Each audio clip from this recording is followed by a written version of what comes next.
자, 지금 이제 박근혜 탄핵이 거의 코앞에 와 있는 그런 분위기고요. 현재 가장 이슈 중에 이제 두 가지 이슈가 있는데 그 두 가지 이슈를 한번 다뤄볼게요. 하나는 특검 연장이고 하나는 헌재에서의 난동질 이 이야기를 한번 두 가지를 한번 해보겠습니다. 정말 충격입니다. 네. 자, 특검 연장 문제를 한번 이야기해볼게요. 지금 우병우도 구속영장이 기각됐고 그런 이유에서라도 특검은 연장돼야 된다. 근데 현실은 녹록지 않습니다. 법사위 위원장인 권성동도 직권상정은 반대하고 있고요. 새누리당의 간사가 바로 또 김진태라는 그런 낙제가 좀 있고 국회의장도 이제 직권상정을 그렇게 함부로 할 수는 없다. 뭐 이런 입장을 취하고 있는 것 같고요. 어쨌건 간에 우리들 입장에서는 특검을 연장해달라라고 말할 수밖에 없어요. 그래서 지금 나오고 있는 이야기 중에 황교안이 특검 연장을 결정 안 하게 되면 탄핵을 해버려라. 그러니까 방법이 두 가지가 있습니다. 국회에서 직권상정 해가지고 황교안이 그걸 거부를 하면 다시 3분의 2로 제2의결하는 방법이 하나 있고요. 하나는 아예 황교안을 탄핵해버리는 방법도 있고 여러 가지 이야기들이 나오는데 현실적으로 이제 정치권 내에서는 부담스럽다. 황교안까지 탄핵하기엔 좀 부담스럽다 이렇게 이야기하는 측면도 있고요. 그렇죠. 환경이 녹록지 않습니다. 그런데 전 특검이 왜 기간을 연장해야 되냐고 한다면 뭐 다 아시겠지만 좀 짚어볼 필요가 있어요. 정유라도 아직 지금 수사가 진행이 안 돼 있고요. 그다음에 재벌 총수들도 지금 수사가 안 돼 있는 상태입니다. 그다음에 박근혜 서면 조사가 지금 해야 될 것이고, 그다음에 청와대 압수수색도 불발로 이루어졌고요. 그다음에 지금 현재 구속이나 불구속 상태로 돼 있는 사건만 총 7명이고요. 실제 구속된 사람이 13명 정도 됩니다. 근데 이 사람들의 공소 유지가 필요해요. 그런데 이 특별법에 공소유지와 관련된 인원이나 예산을 선정하지 않았습니다. 그래서 28일 날 끝남과 동시에 이 사건은 모두 대검찰청으로 넘어가게 되는 꼴이어서 공소유지가 안 돼서 풀려나 버릴 가능성이 굉장히 높습니다. 예, 이게 가장 심각한 문제고요. 그다음 우병우가 사실은 최순실과 관련해서 박근혜하고 삼각관계에 있어서 명령을 받고 시달하고 그다음에 민정수석실에서 취합한 정보들을 최순실한테 넘기는 과정이 굉장히 심각한 국정농단 사건인데 이 사건에 대해서 수사가 지금 미진하고 있다는 것이죠.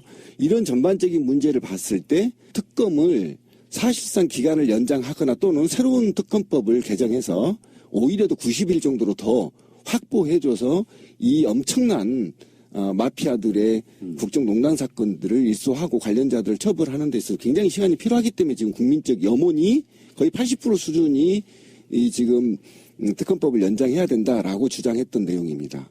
그렇기 때문에 연장을 하라는 것이고 사실은 이 정도 대규모 현대사에서 이 정도 대규모 국정농단 사건이 있었느냐 또는 이 정도 부패 사건이 있었느냐 현직의 대통령이 전무후무한 사건 아닙니까? 그렇죠. 따라서 일벌백계 하려면 수사를 완벽하게 해야 된다. 그게 국민이 80% 원하는 민입니다, 민이. 그래서 해달라는 것이 이것이 정치적 논리나 특정 정당이 반대한다고 이것을 못하거나 이래서는 이 법치국가에 저놈이 서지 않는다. 저는 이렇게 봅니다. 그래서 반드시 특검은 연장해야 된다. 아니 그런데 이건 너무 당연한 거고요. 지금까지 특검이 해온 일을 한번 보세요. 우리가 특검 주장을 과거에 뭐 다른 사건들에서 이렇게 뭐 한 적도 꽤 있었고 근데 특검이 뭔가를 했지만 결과는 별로 심통치 않았던 적도 굉장히 많았잖아요. 그래서 에휴 또 맨날 또 특검 글쎄 뭐 주장은 한다만 뭐 특검으로 가가지고 뭔가를 더 할 것 같지는 않은데 뭐 이렇게 굉장히 냉소적으로 생각한 사람들도 있었고 또 심지어 이번에 특검 박영수 특검에 대해서 이 사람 뭐 박지원이 추천한 사람이야 뭐 이러면서 또 더 시큰둥해한 사람도 있었어요. 근데 그러한 반신반의를 뚫고 이 지금의 특검 팀이 보여준 거는요. 나는 사상 유례가 없는 일이라고 생각해요.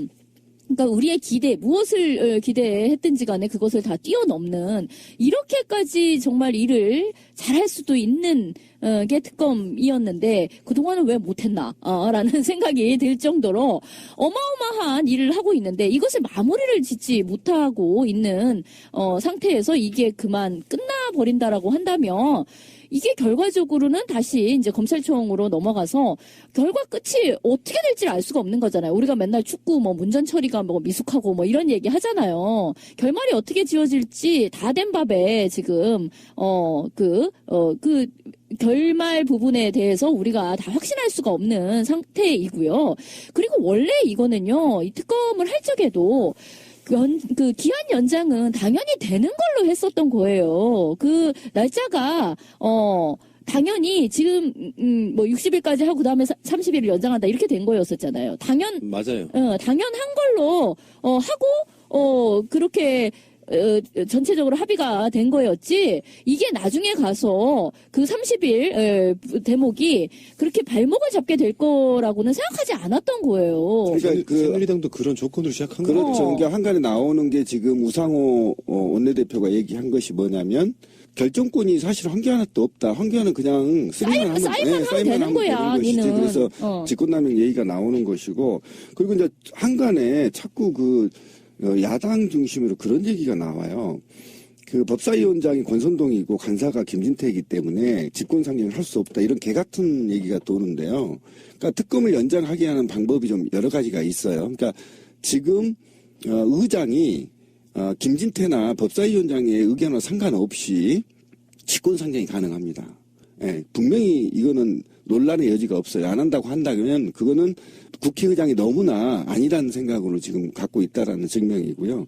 그다음에 두 번째로는 있다고 한다면 황교안이 관련해서 탄핵안을 발의하고 그 탄핵안 사유가 특검법 연장과 관련해서 직권남용이 되는 것이, 권한남용이나 직권남용이 되는 것인데, 이걸 빌미로 이제 상정해놓고 협상하는 과정인데, 지금 보통 관례적으로 한다면 특검 만료일 일주일 전이나 4, 5일 전에 연장을 승인해야 되는데 하지 않고 있고, 황교안은 지금 당일날 해도 무관하다, 이런 개 같은 소리를 하고 있거든요. 그러니까 이런 측면에서 봤을 때는 저는 직권상정이 답이다. 그리고 직권상정은 원래 있잖아요. 국회의장이 선택권이 있는 게 아니에요. 제가 볼 때는 국민의 생명과 재산을 보호할 때, 그다음에 국가가 위기에 처해 있을 때, 또는 지금처럼 행정부가 대규모 폐륜적인 부패 사건에 연루돼 있을 때 이것을 견제하고자 하는 본연의 임무를 갖고 있는 입법부가 내릴 수 있는 마지막 카드거든요. 그렇다고 그리고 더 중요한 것은 국민의 민의가 80%가 직권상정하라는 겁니다. 그런데도 불구하고 정세균 의장이 이따구로 한다면, 그러면 작년에 필리버스터를 통해서 다수당을 만들어줬고 그 다수당을 통해서 국회의장이 됐단 말이에요. 그러면 국회의장은 민의를 따르면 되는 겁니다. 그게 반하는 행동을 할 이유가 없어요. 그래서 저는 지금이라도 직권상정을 해야 된다. 안 하면 그 모든 화를 정세균이 받아야 되고, 더 나아가 더불어민주당이 책임질 수밖에 없는 이 형국이기 때문에 저는 분명히 말씀드리지만, 지금 국회의장이나 야당은 지금 이렇게 핑계를 대고 있어요. 오늘 같은 날 어쨌든 의장이 불러서 당이 직권상정 협의를 했지만 사실은 불발이 됐단 말이죠. 그 불발이 된 상태가 4개 당 중에 친박 한국당만 지금 반대한다는 이유거든요. 저는 이거는 좀 용서할 수 없습니다. 그러면 작년에 필리버스터 할 때 테러법이나 각종 민생법안 악법으로 만들 때는 그럼 더불어민주당은 반대 안 했나요? 저는 이건 있을 수 없는 변명이라고 치고 당장 저는 직권상정해야 된다. 지금 이제 직권상정이 되지 않는다는 전제하에서는 사실은 황교안 한 사람의 개인한테만 의지가 되는 여지가 있는데, 이거를 이제 황교안은 27일이나 8일 날에 결정해도 늦지 않는다라는 식으로 국회가 먼저 결정을 못하도록 일종의 알박기를 하고 있어요. 내가 28일날 해줄 수도 있어. 내 생각 중이니까 좀 기다려봐. 이러고 있는 와중에 국회 안에서는 이제 서로 이 부분을 갖고 치고받는 거야. 여야 합의도 안 돼 있는 상황이라고는 하지만 사실 지금의 자유당이 반대를 한다 그러면 나머지 3당이 같이 힘을 합치면 200석 이상으로 해갖고 저기도 발의도 시킬 수 있는 여건인데도 불구하고 그것도 지금 안 돼 있는 여건이란 말이야. 근데 실망스러운 건 정세균이 여기서 몸을 사리는 거예요. 이 사람도 스스로 자기를 차기 대권을 바라보고 있는 사람이라고, 또는 정치적 야심이라고 있는 사람이라고 하면 여기서만큼은 사실은 인기 영합주의라는 소리를 듣더라도, 또는 여당한테 욕을 먹더라도 국민의 염원이 80%니까 이건 해야 된다고 한번 던져주는 용기를 보여주길 바랬거든. 당연하죠. 아니, 지난번에요. 그 필리버스터를 하고 그 난리를 피웠던 것은 그 테러방지법 직권상정해가지고 일어난 일이었어요. 그때도. 근데 그때 직권상정을 했을 때의 그 명분이 뭐였냐면 뭐 국가 비상시기 어쩌고 뭐 이런 얘기였었거든요. 아니 그 논리를 그대로 가져다 쓴다고 하더라도 지금만큼 국가 비상시기가 어디 있습니까? 지금 권한대행 체제라는 것을 조금이라도 줄여야 하는 것이고 지금 한쪽에서는 그러니까 곧 탄핵이 인용되거나 기각되는 그 결정 기로에 서 있는 거고 정말 헌정사상 유례가 없는 어마어마한 게이트에 대한 수사를 지금 특검이 거의 마무리 단계에 와 있는데 지금이 이것을 국가 비상사태라는 것 속에서 직권상정을 하지 않으면 언제 하겠다는 이야기예요. 그래서 말씀 잘했는데요. 지금 국회나 제1야당이 현대사에서 이렇게 높은 지지율을 받은 적 있나요?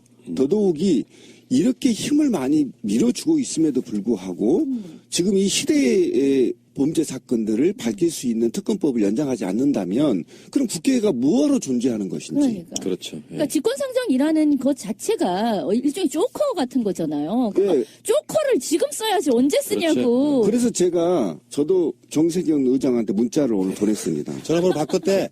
그것 때문에 바꿨지. 하도 많이 와가지고. 나 짜증나 여기까지. 진짜. 장문에 제가 문자를 보냈는데. 장모님은 뭐 할게요. 전화번호 바꿨대잖아요. 제 정치권에 술술 나오고 있는 게 심지어 자유당에서 나오고 있는 이야기입니다. 박근혜 자진 하야설. 거기에 전제가 붙어요. 박근혜를 법적으로 처벌받지 않는 조건으로 그리고 탄핵 바로 전날 고설이 이제 서술 나오고 있단 말이에요. 탄핵 인용이 확실시되는 이 분위기 속에 박근혜는 자진 사퇴서를 흘리고 있는 것이고요. 그리고 헌재에서는 대리인단들이 사실 거의 깡패에 가까운 수준으로 지금 난동을 피우고 있고 거기에 이제 방청석에 가 있는 일베리의 사람들도 그 비슷한 방식으로 지금 헌재에서 모욕감을 느낄만 할 정도로 심각하더라고요. 어쨌든 간에 박근혜 자진 사퇴설에 대한 이야기를 잠깐만 하고 헌재 이야기로 한번 가볼게요. 이게 굉장히 복잡한 계산법이 나와요. 자진 사퇴는. 일단 좀 탄핵 시계를 먼저 짚어봐야 돼요. 박근혜가 지금 특검하고 조율하고 있는 것이 28일 이전에 대면 조사가 하나 남아 있고요. 그다음에 청와대에서 지금 얘기한 게 사실은 3월 1일 날 중대 결단의 기자회견을 또는 대국민 담화를 발표하겠다. 박근혜가 이렇게 얘기를 하고 있고 그다음에 헌재로 돌아가 보면 27일 날 변론을 종료하고 박근혜가 26일까지 출석 여부에 대해서 답을 달라. 그렇지 않으면 받지 않겠다. 단호하게 얘기를 했고 그리고 뉘앙스를 보는 게 13일 오후 2시에 발표가 되는 거죠. 탄핵 시기는 이렇습니다. 어쨌든 13일 이후면 인용이든 탄핵이든 결론이 나는 겁니다. 그런데 이 중에 이제 자진 사퇴설이 나왔는데 정우택이 제일 먼저 이제 꺼낸 거죠. 정우택이 꺼내고 이틀 후에 임명진이 꺼낸 걸 보면 청와대하고 모정에 그렇죠. 약속이 있었다는 겁니다. 그리고 정우택이 그 기자들의 질문에 의하면 청와대 교감 상태를 부인하지 않았습니다. 그러니까 청와대 박근혜의 의중이 형사벌 사면을 형사처벌에 면하는 조건으로 자진 하야를 타진하고 그 타진 이후에 이제 대통령 전직 대통령으로서 애우까지를 갖고 협상을 하라는 지령을 내렸을 가능성이 매우 높습니다. 그래서 그것 때문에 이제 굉장히 정치권에 수가 많아지게 되는 거죠. 이게 그렇게 해줘 버리면 정상 퇴임한 거랑 뭐가 다르며 정상 퇴임을 해도 퇴임 후에 조사할 수 있는 그 범법적인 여지가 많은데 하물며 잘못이 있어서 이 국민들을 탄핵 정국을 만들어내고 그걸 버티기를 하다가 막판에 안 될 것 같은 애한테 면죄부를 주자는 건 이건 무슨 말도 안 되는 논리인지 모르겠어요. 이거는 무조건 뭐 개인적으로든 국가적으로든 국민적으로든 무조건 이건 말이 안 되는 헛수작이라고 저는 생각이 듭니다. 근데 이게 어떻게 되는 거예요? 만약에 정말 탄핵을 쳐맞기 일보 직전에 나 하야라고 하면 그걸 우리가 받아야 되는 거예요? 이건 말도 안 되는 거 아니에요? 지금까지 드러난 모든 조사 과정 안에 있었던 박근혜에 연관된 죄악들을 지금은 뭐 그 자리에 있으니까 어차피 소추를 안 받아서 손을 못 대고 있었는데 끝나고 난 다음에도 나는 건드리지 마 하고 더 염장을 지르는 꼴을 보게 된다는 거지. 저 인간이 감옥에서 평생 썩는 게 아니라 청와대를 들락날락거리면서 호텔들을 돌아다니면서 그 짓거리들을 하는 것들을 국민들이 지켜봐야 된다는 얘기야. 자, 그런데 이게 박근혜가 자진 사퇴를 선택한다 하더라도 박근혜가 자진 사퇴에 관련해서 또는 탄핵 소추에 대해 선택권이 굉장히 적어져 버렸어요. 이미 제가 볼 때는 선을 넘어버렸어요. 자진 사퇴의 선을. 왜 그러냐면 자진 사퇴를 해서 전관 예우를 받고 대통령의 예우를 받고 사법 처리를 사면받기 위해서는요. 정치권이 완벽하게 합의가 돼야 돼요. 예, 여야가 완벽하게 합의돼야 되는데 이 합의는 제가 볼 때는 적어도요. 탄핵보다 더 어려운 지난한 일입니다. 절대 못하고요. 또 그렇게 합의를 했어. 그래서 13일 날 망치를 때리려고 하는데 12일 날 일요일 날 저녁에 TV에 나와서 하야 이렇게 하면 그러면 헌재가 심판을 중단하느냐? 아니라는 겁니다. 왜 그러냐면 헌법학자들이 지금 계속 진행해야 된다라와 그다음에 중단해야 된다는 논쟁이 있기 때문에 계속 진행할 가능성이 있다라는 겁니다. 만약에 진행해버렸을 때 어떻게 되는 거냐? 제가 그 얘기를 하는 겁니다. 그러면 자진해야 하더라도 탄핵을 받아야 되고요. 그죠? 그 다음에 안 하더라도 탄핵을 받게 돼 있는 이중 돼버렸단 말이에요. 지금 그래서 박근혜는 오로지 선택할 수 있는 건 파국밖에 없다는 거예요. 그러니까 지금 박근혜가 그렇게 하려고 하는 의도는 그냥 여론전이거든요. 대통령이 사퇴한다고 하니까 굳이 탄핵 결론을 내야 돼 이렇게 묻는 것도 있을 수 있고요. 여러 가지로 박근혜는 지금 늦었습니다. 그러니까 늦었죠. 자기가 자진하야를 해야 될 시점 타이밍을 진짜로 골든타임을 놓친 거예요. 그러니까 11월 초만 해도 그게 가능했던 이야기인 거예요. 그리고 그러니까 뭐 첫 번째 사과 혹은 두 번째 사과 그 정도쯤 때에만 했어도 뭐 더불어민주당 쪽에서는 뭐 명예로운 퇴진 이야기까지를 해주고 있는 상황이었었잖아요. 이제 그것 때문에 지금까지도 욕을 먹는 경우도 있지만 어쨌든 그때만 해도 어떻게 여기에 자기가 하야라는 걸로 꿍짝을 맞췄으면 그냥 국민들의 어떤 분노 게이지도 어느 정도 이렇게 낮춰가면서 단계적으로 좀 평화롭게 이렇게 가자. 이랬으면 자기도 이렇게 추잡한 온갖 짓거리까지를 다 밑바닥을 보이지 않고 국민들도 그냥 뭐 굳이 그렇게 후벼파겠냐라고 하고 넘어갈 수도 있었어. 근데 그 사이에 지금 사람들의 화가 얼마나 돋겨 있으며 나온 이야기가 이거는 그냥 넘어갈 수 없는 너무 우리가 민낯을 너무 많은 것을 알아버렸어. 우리가 그 사이에는. 그러니까. 이거 어쩔 거야 이거를. 저는 20%도 안 밝혀졌다고 생각하는 거예요. 그런데 왜 이 시점에 굉장히 김정남이 피살 사건이 뉴스를 도배를 하는 상황에서 왜 자진하야가 사태가 나왔느냐면 굉장히 재밌는 뉴스가 있어요. 그러니까 황교안의 특검 연장에 대한 데미지, 특검 연장을 지연시킬 수 있는 모티브를 제공한다는 거가 있고요. 그 다음에 두 번째로는 자유한국당의 존치 여부가 이후에 굉장히 중요한 게 있습니다. 만약에 탄핵을 먹어버리잖아요. 그러면 자유한국당은 적어도 제가 볼 때는 소멸이 시작되는 거죠. 예, 예. 그런데 자유한국당이 그래도 저 정도 응집력으로 90석 정도 응집력으로 계속 유지하려면 적어도 박근혜가 하야를 선택하는 것이 최상의 방식입니다.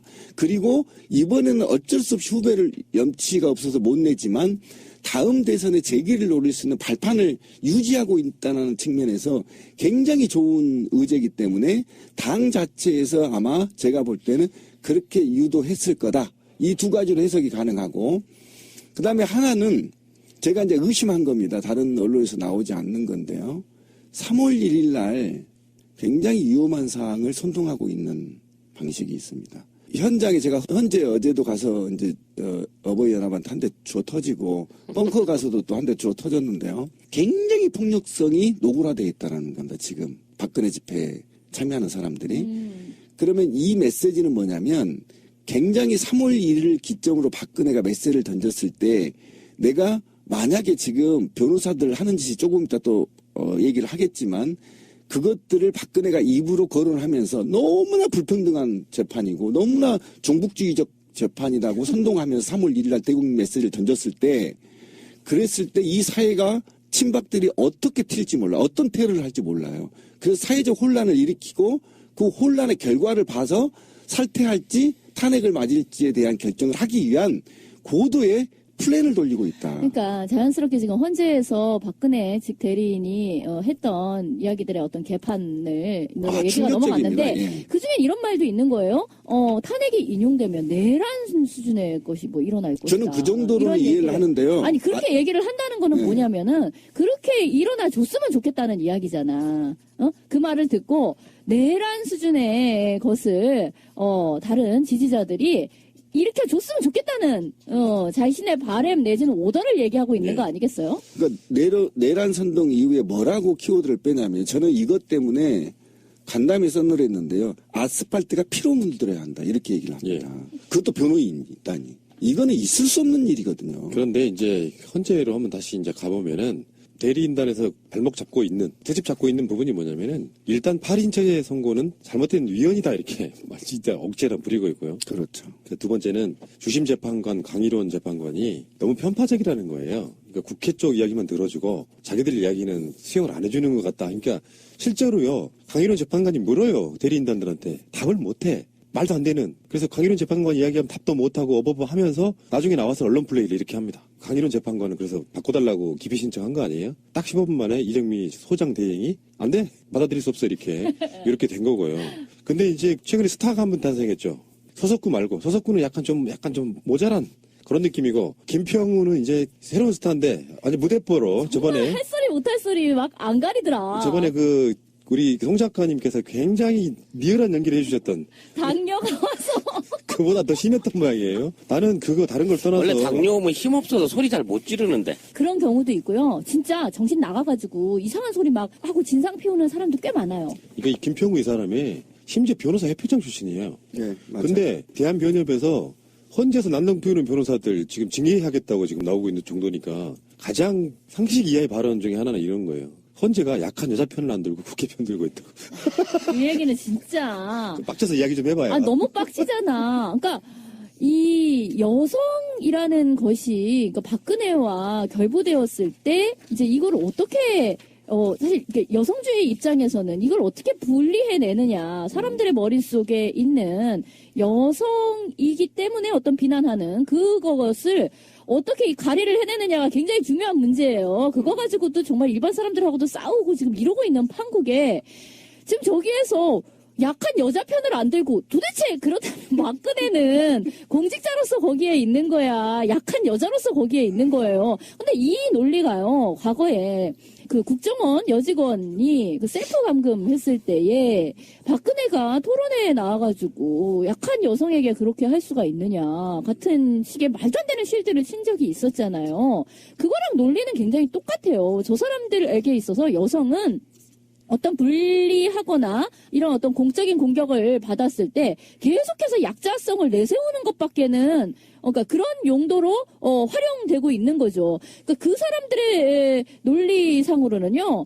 공적인 책임을 똑같이 지고 공적인 의무와 권리를 행하는 자로서의 여성을 바라보고 있지를 않는 거예요. 그러니까 그냥 보호의 대상이거나 그냥 쉴드의 대상일 뿐이야. 너무 어이가 없어요. 진짜 이런 소리를 자꾸 하니까 여성이 앞으로의 사회생활을 하고 공적 책임을 지는 위치에 오르고 하는 거에 정말 저해가 되는 짓거리를 지금 하고 있는 거예요. 근데 헌법재판관들이 모여있는 사실 이 사람들이 1년에 몇 건이나 심의를 하겠어요. 그렇게 모여있는 대한민국 제일 경력이 짱짱하고 나름대로 추앙을 받던 판사님들께서 이렇게 개지랄하고 덤비는 변호사들을 때로 만나본 게 정말 없겠죠. 이 사람들 인생의 법정 인생의 최고로 기억될 잔혹 드라마야 이거는. 그러니까. 아니 거기다 이정미 그분도 여성이잖아요. 그 사람 앞에서 지금 무슨 소리를 하는 거예요 도대체. 그러니까 이게 흐름을 좀 타야 될 것 같은데 현재 16차 변론에서 이제 이뤄지는 일인데 김평우하고 서석구가 대표적인 이제 망언들을 했었는데 김평우가 이제 최근에 드러나는데 이 김평우가 소위 탄기국 박사모 엄마부대 집회에 나서서 했던 발언을 그대로 헌재로 갖고 간 것입니다. 그런데 아스팔트 피바다론도 여기에서 나온 것이고요. 그 다음에 이제 여성 문제는 여성 하나 놓고 남자 새끼들이 뭐 하느냐 이 얘기는요. 테러를 하라고 선동한 겁니다. 좀 설명이 필요한데요.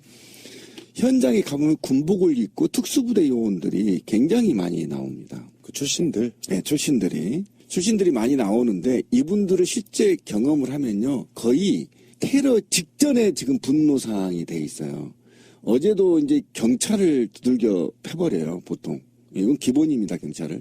제 라이브가 어제 나가 있고, 그제는 저를 또 패고, 그제 토요일은 저를 또 한 4대 패버렸어요. 그렇게 많이 맞고 다녀 요즘에. 그러니까, 예, 거기 가면 이 사람들은 리본만 달려있어도 무조건 때리고 오는 겁니다. 기자들 조인트 까버리고. 이 상태가 굉장히 중요합니다. 그러니까 뭐냐면 이들이 갖고 있는 남성성을 극대화시키는 겁니다. 지금 이 김평우 이 사람이 보통 이 선동가가 아니에요. 보니까 야 쪼잔하게 남자 새끼들이 여자 하나 그거 갖고 지랄을 하네 이런 겁니다. 지금. 그런데 이 메시지가요. 탄기구로 가면 어떻게 되냐면요. 이 메시지는 3.1절의 즈음에서 테러를 하라고 메시지하고 똑같은 겁니다. 지금 곧 박근혜 대통령이 난처하게 되어 있기 때문에 이를 살리기 위해서는 너희들이 희생이 필요하다. 이런 겁니다. 제가 지금 문자 좀 이따 공개하겠지만 지금 심각한 문제까지 돼 있는데 문자를 지금 막 탄기국 중심으로 문자가 돌고 있는데요. 구체적인 테러 장소와 시간을 지금 지령을 내리고 있어요. 문자가 돌고 있어요. 그래서 이 변호사들이 지금 변호인단, 대리인단이 아니고요. 선동꾼이 돼가지고 그렇죠. 태극기 둘러매고 어떻게 헌재 재판관을 기피합니까? 그 권한이 없어요, 자기들. 거기서 혼자 초콜릿 처먹으면서 필리버스터 해버린 90분짜리를. 이게 뭐 말이, 참. 이거는 있잖아요. 이미 탄핵을, 김평우는 어디선가의 정보를 얻어서 탄핵은 100% 될 거라는 걸 지금 대리인단 알고 있는 겁니다. 그래서 그 탄핵 전에 뭔가 대규모의 아스팔트 피바다를 만들어서 파국을 만들겠다는 이 메시지에 굉장히 위험한 메시지입니다. 조금 더 보충을 하자면요. 이 100분의 필리버스터를 하면서, 나름 하면서, 건드렸던 3가지 테마가 뭐냐면, 아까 말씀하신 대로 여성, 가녀린 여성 하나를, 뭐 이런 식으로, 여성에 대한 부분을 많이 부각을 시켰고, 그 다음에 기독교예요. 성경 말씀을 막 짬뽕을 해갖고, 이상한 방식으로 거기에다가 인용해서 문구를 많이 쓴 죄 없는 거예요. 자 돌을 던지라 같은. 그 다음에 또 뭐냐면 국회가 짜고 지금 말도 안 되는 이런 일을 벌이고 있다 그래갖고 세 가지 항목에 맞춰가지고 이 얘기들을 던진 거예요. 그러니까 국회가 지금 탄핵의 주범인 것으로 몰아가고 있는 것이고 이제 기독교인과 불쌍한 박근혜를 사랑하는 우리 어버이들은 모두 다 이 말을 듣고 분개하고 일어나야 된다는 어떤 그 일종의 말씀하신 대로 연대감 또는 뭐 동시 액션을 마치 추구하는 듯한 내용을 재판관들 앞에 불어냈단 말이에요. 그래서 오죽하면은 법정 모독이니까 하지 말라고 3번 이상 경고를 줬는데도 불구하고 계속 이걸 아무렇지도 않게 씨부린 거야. 오죽하면 재판관들이 다 인상들이 확 돌았대잖아. 그거 들으면서. 근데 제일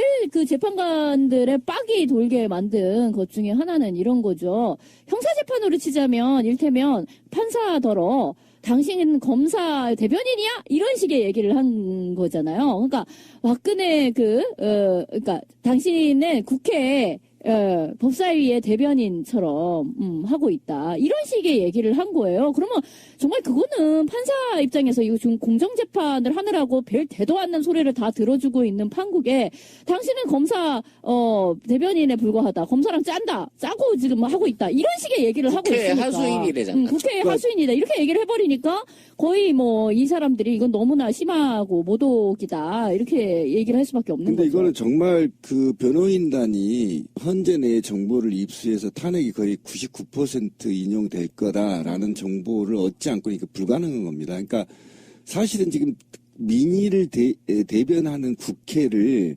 야쿠자라고 규정하고 야쿠자들이 선동한 탄핵은 어쨌든 탄핵이 인용될 경우에 내란 생태로 돌아갈 것이며 아스팔트가 피로 물들 것이다. 그래서 이제 믿는 건 군대뿐이다. 쿠데타를 일으켜달라. 이렇게 요구를 한 거 아닙니까? 지금 대리인단이. 이거는 있잖아요. 이거는 이 자체가 내란죄예요. 내란죄고 변호사협회에서 당장 변호사 자격증 박탈해야 돼요. 이건 변호 자격이 없는 겁니다. 왜 그러냐면 피해 사실을 갖고 조목조목 우리 박근혜 대통령은 이런 사실이 없습니다. 논리적으로 따져가야 될 놈들이 아예 그냥 변론은 포기하고 헌법재판소 앞에서 또는 안에서 또는 집회장에서 이 선동하고 있는 거거든요. 이거 국회를 야구자로 규정하는 건요. 이건 있을 수 없는 그러니까 일입니다. 법적인 논리로는 어떻게 쉴드를 치고 안 된다는 싶어도 거예요. 아무리 해보려고 해도 안 되는 거야. 자기들도 이 사람들이 뭐 법을 몰라서 이러겠어요. 다 법적으로는 짱구에 짱구를 거듭해서 굴려보아도 답이 안 나오는 거야. 노답. 그러니까 그래도 뭔가를 하긴 해야 될 거 아니야. 뭐 돈을 받았든지 어쨌든 자기 할 노릇은 해야 될 거 아니에요. 거기에 지명이 된 사실은 점점 늘고 있잖아요. 그 대리인단이. 그러니까 새로 투입된 변호인으로서 선수 투입. 그러니까 자기 역할은 해야 되거든. 자기 분량은 뽑아야 되거든. 근데 아무리 짱구를 굴려보아도 법리적으로는 답이 안 나와. 그러면 뭔 지랄이라도 해야 돼. 그 지랄 깽판 중에 하나가 이제 이런 식의 말이 나오는 거죠. 박근혜와 박근혜 대리인단은 이런 그림을 그리고 있는 거예요. 헌재는 너무 편향돼 있고 헌재가 지금 박근혜라고 하는 일개 개인 여자를 개인 여자. 핍박하는 그런 모양새. 촛불로 촉발된 탄핵 국면은요. 자기들도 똑같이 한번 해보겠다는 의도잖아요. 만약에 박근혜가 정말 불쌍한, 그러니까 헌재에서는 지금 방법이 하나도 없는 상태고 정말 불쌍한 롤모델이 노무현 대통령 탄핵하고 좀 비슷한 겁니다. 그렇죠. 국민들 이쪽에서 100만 나온다고 하니까 자기들이 한 3, 4만 모여가지고 하는 말이 200만 나왔다고 이야기하는 거잖아요. 그런 방식으로 해서 여론으로 한번 그걸 돌려보겠다. 그걸 중지시켜보겠다라는 마지막 최후의 꼼수라고 볼 수 있고, 그러니까 자꾸 편향됐다는 이야기를 해야 약간 초법적인 느낌이 있잖아요. 촛불이라고 하는 것 자체가. 그러니까 억울함 뭐 이런 거죠. 사실 노무현 그 대통령 탄핵 당시에는요. 이게 이제 처음 있는 일이어가지고 사람들 사이에서 굉장히 의견이 또 분분하거나 학자들도 이게 뭐지? 하면서 헌법에 대한 어떤 새로운 공부 뭐 이런 것들이 있었어요. 이를테면 그때 이제 얘기됐던 게 우리가 국민들이 뽑은 대통령을 국회인 너네가 왜 탄핵을 하느냐라고 사람들이 굉장히 분개했었던 거잖아요. 그때 촛불을 들고 나왔던 탄핵 반대 집회 때. 근데 이제 저만 해도 약간 헷갈리한 거야. 아니, 국회도 국민을 대의하는 기관이잖아요. 그리고 대통령도 당연히 국민들이 이제 뽑은 건데 이 둘이 이렇게 부딪혔을 때 국민이 뽑은 대통령을 국회인 니네가 왜 탄핵을 하느냐라는 말이 성립이 되는가? 라는 것이 약간 이제 정립하기가 굉장히 헷갈리더라고. 이 두 개의 어떤 주권 대 주권의 어떤 맞붙음을 어떻게 해석해야 되는지가 되게 헷갈리고. 그래서 그때 저는 이제 대학원 박사과정에 다니고 있을 때여서 안 되겠다. 근데 헌법학을 좀 가서 들어봐야 되겠다 싶어가지고 헌법학 학부 헌법학을 하는 데 가서 한 학기를 청강을 했어요. 근데 그때도 교실에서도 그 얘기가 굉장히 중요하게 얘기가 나오더라고. 근데 아무튼 이제 그때의 것을 가져와가지고 이 사람들은 그 얘기를 이렇게 이어나가고 싶은 거야. 사실은 근데 그거 다 정리됐어. 그때 한 10여 년 전에 다 정리됐고 마땅하다라는 거였어요. 근데 그러니까 이 촛불이라는 거는 직접 민주주의적인 형태로 어떤 대의 기관이 잘못되었을 때 그것을 견제하고 견인하는 그런 역할이 있다라는 걸로 이미 다 주권 헌법학적으로 다 정리됐어요. 그때 아리까리 하던 거. 근데 지금 와가지고 이제 한단 소리가 그거죠. 국회가 왜 우리가 뽑은 대통령을 핍박하고 탄핵하느냐 이 소리를 계속 하고 있는 거예요. 그래서 마치 이게 처음 듣는 이야기인 것처럼. 지금 어떻게 될 거냐의 문제냐면 28일 날 어쨌든 황교안은 제가 볼 때 특검 수사 기간을 연장하지 않을 겁니다. 그리고 지금 제가 볼 때 3월 1일 날 강력한 박근혜 메시지가 나올 거예요. 그런데 가장 큰 문제는 3월 1일 날 박사모 애들하고 탕기국 애들 그러니까 이들을 통째서 제가 박근혜 집회라고 얘기를 하겠습니다. 앞으로는 그렇게 불러야 되겠더라고요. 그러니까 박근혜 집회 총동원령을 내렸어요. 실제 실수로 100만을 넘게 모이겠다고 하고 집회 신고를 어떻게 냈냐면요. 강화문 세월호 광장을 제외하고 나머지 다 둘러싸서 집회 신고를 내버렸습니다. 그리고 이 집회가 모여 있을 쯤 박근혜는 대국민 담화를 하게 되는 거죠. 그러면 만약 이 담화예요. 아까 우리 권 PD가 얘기한 대로 공정성, 불법성 또는 아까 말한 대로 친구 하나 잘못 사귀었는데 내가 무슨 그렇게 큰 죄를 졌다고 저를 탄핵하시나요? 박근혜 특유의 말을 던졌을 때 과연 이 100만 이상이 모여있는 박근혜 집회에서 이들의 어떤 폭력성을 유도할지 또는 어떤 폭력이 일어날지를 우리는 예상 가능하다는 겁니다. 그래서 아까 말했던 아스팔트 피바다로는 뭐 이런 게 종합적으로 지금 그냥 말한 게 아니고요. 3월 1일 이후는 파국으로 치달을 수 있는 적어도 12일 전까지는 굉장히 사회가 혼란스러울 상태로 만들어버리기 위한 설계 플랜 B가 움직이고 있다. 여기에 굉장히 예민하게 반응하고 있는데 이것과 관련해서 바로 정세균 의장이 직권상정에 대한 어려움이 있었던 부분이 오히려 국회까지 필리버스터를 자유한국당이 하고 있고 또 밖에서는 사실상 저렇게 집회를 하고 있고 또 박근혜는 나 부당하다. 내가 뭘 잘못했니? 이렇게 대국민 담화를 던졌을 때 오히려 국회가 차분하지 못하고 전체 파국으로 치닫는데 국회도 가담한 게 아니냐라는 우려가 있기 때문에 굉장히 지금 3부가 다 조심스럽다는 거죠. 그래서 믿을 수 있고 가장 완벽한 방식은 일단 특검 연장은 황교안이 해주는 게 맞는 것이고 그리고 3월 1일 날 어쨌든 박근혜 메시지가 확실하게 테러를 유도하지 않을 정도의 메시지를 나올 수 있게끔 시민사회단체가 강요하는 것, 그 다음에 정치권이 이를 압박하는 것이 굉장히 중요하다. 그렇지 않을 경우에는 우리가 상상할 수 없는 사건이 3월 1일 이후에 벌어질 수 있어서 굉장히 지금 비상한 시기다 이렇게 보셔야 됩니다. 자, 그런데 헌재 재판관들에게 지금 24시간 근접 경우 요청을 해놓은 상태예요. 예, 오늘 했다고 우리가 하더라고요. 이제 우려하는 그런 거죠. 이 사람들의 신변이 한두 명이라도 이상이 생긴다고 하면 탄핵 심판 자체가 불가능해질 수도 있는. 그렇죠. 그러니까 지금 현재 우리가 이렇게 종중동이지만 이쪽에 폭풍 전야 같은 거예요. 예.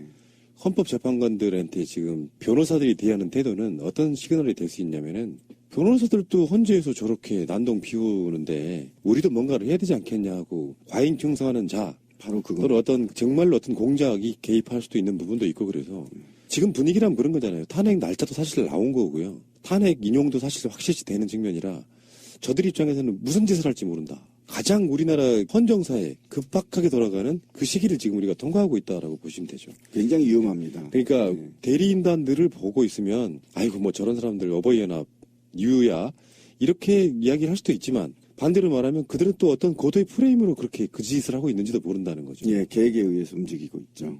근데 이제 이런 부분은 어떨까요? 만일 특검이 종료되고 난다고 하더라도 탄핵이 정상적으로 3월 초에 인용이 돼서 박근혜 물러나고 새 정부가 들어설 게 확실해진다고 치면 지금까지 특검이 해왔던 일종의 그 수사를 이어받는 검찰이 완전히 무력화시켜버리기에는 정치적 부담이 너무 클 것 같은 생각도 들고 국민적 분노가 특검 연장에 대한 부분 또는 박근혜 탄핵에 대한 더 강렬한 열망으로 이어짐으로 인해 가지고 오히려 역풍의 효과를 내는 그런 경우도 기대해 볼 수 있는 거 아닌가요? 만에 하나 특검 연장이 실패한다고 치면.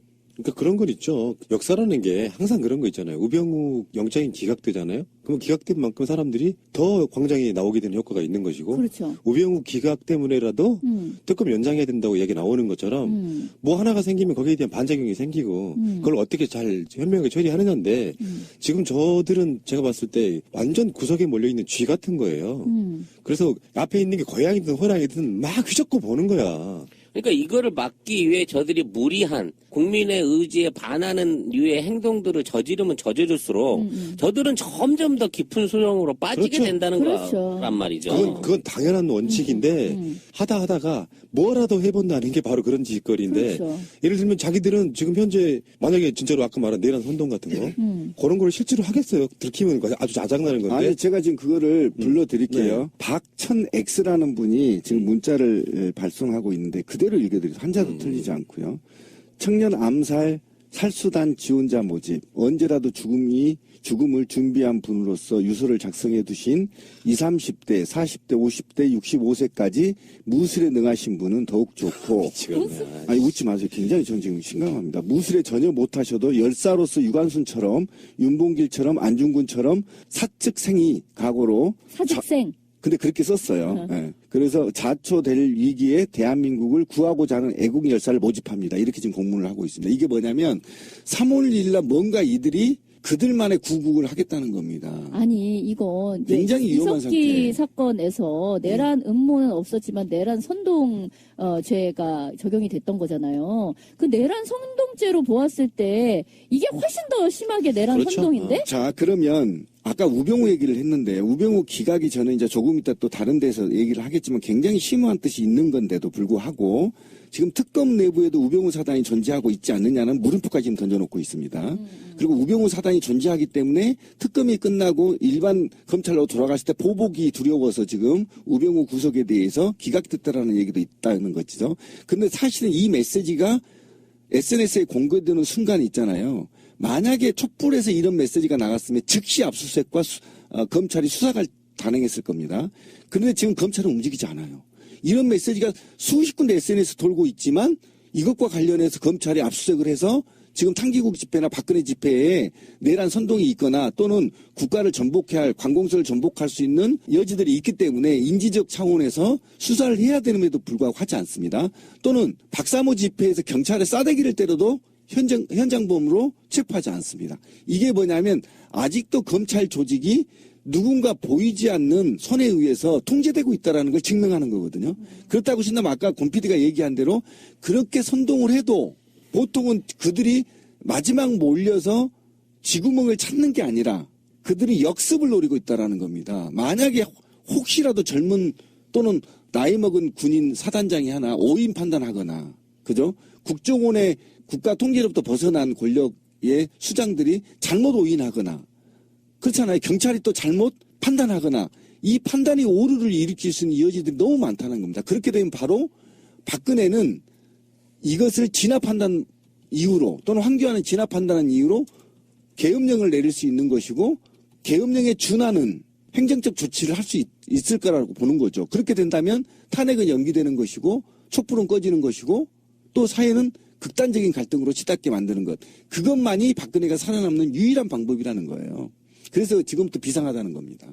하여튼 이들이 그 생각할 수 있는 거를 생각해 본다 뭐 분신이라든지 뭐 옛날 그 보수 집회 때 많이 보던 단지 혈서 뭐 이런 것들 뭐 이런 유들의 뭐 퍼포먼스 또는 그 이상의 퍼포먼스를 하려고 할 수도 있고 헌법재판관에 대한 테러라든지 아니면 뭐 공공연한 뭐 어떤 촛불 시민에 대한 테러 같은 형식으로 공포 분위기를 끌고 가려고 하는 시도 있을 수 있겠죠. 근데 그런 게 통하기에는 지금 시대가 너무 많이 달라졌다는 얘기예요. 그리고 그런 류의 시도나 그런 류의 어떤 행위 자체가 오히려 더 비판받게 될 것이고 자기 스스로들을 더 궁지에 몰아넣게 될 것입니다.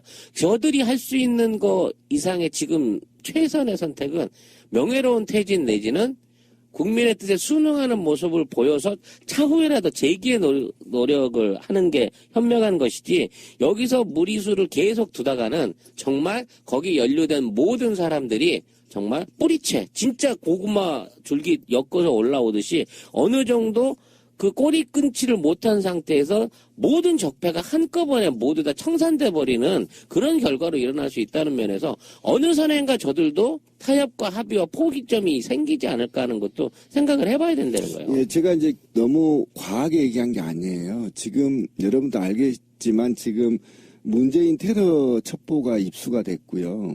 그다음에 헌재가 테러의 위험성에 대해서 정보가 입수됐기 때문에 22일부터 24시간 근접 경호입니다. 헌재 8명에 대해서. 이건 경호법에 의해서 이제 적용이 되는 것이고요. 그만큼 지금 박근혜 쪽에 박근혜 그 무리들 그다음에 그것들이 비정상적으로 어떤 메커니즘에 의해서 지금 움직이고 있는 거 아닙니까? 이게 굉장히 위험수에 있다고 판단하기 때문에 문재인 경호가 들어가는 것이고 헌재 재판관들이 24시간 근접 경호가 들어가는 겁니다. 그냥 아무 정보도 없이 그럴 것이다 예상해서 엄청난 예산을 투입해서 근접 경호를 할 수 있을 거라고 생각합니까? 그렇지 않습니다. 그만한 이유가 있기 때문에 또는 정황이 있기 때문에 근접 경호가 들어간 것이거든요. 그래서 지금부터는 굉장히 헌재뿐만 아니라 경찰 모두가 다 긴장하고 시민들도 긴장해야 되는 것이고, 아까 이들은 야권의 유명 인사의 테러는 기본이고요.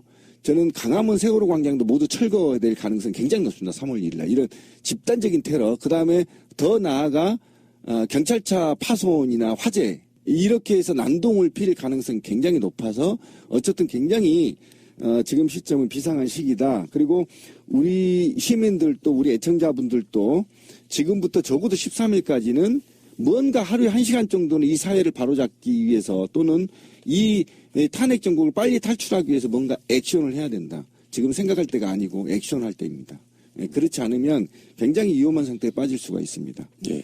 그렇다면 탄핵 심판 선고 날짜는 언제 공개되는지 아십니까? 전례가 있긴 있어요. 탄핵을 하겠다라고 이제 헌재가 공식적으로 발표하는 날을 언제 하겠다라고 발표하는 날이 있어요. 노무현 대통령 때는 3일 전에. 그래서 이제 더불어민주당도 경선 선거인단을 뽑을 때 탄핵 3일 전까지 받겠다라고 한 게 헌재가 노무현 대통령 때는 3일 전에 예고를 한다 이거죠. 결정을 내릴게요. 이 상태가 되는 거거든요. 이제 우리가 방송을 하고는 있지만 사실 좀 살떨리잖아요. 만약에 뭐 그 사이에 무슨 사변 비슷한 게 일어나면 어쩌나. 또 탄핵 기각이 되면 어쩌나.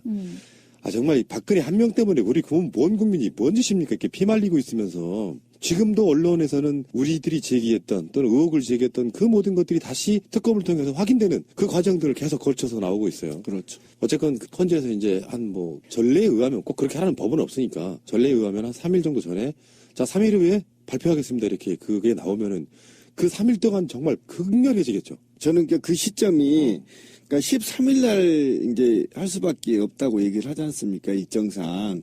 그러면 이제 27일 날 변론이 종결이 된단 말이죠. 이때부터 이제 극한 갈등이 시작될 거라는 겁니다. 왜 그러냐면 26일까지 박근혜 씨한테 변론을 할 것인지 말 것인지 결론을 내달라고 통보를 했지 않습니까?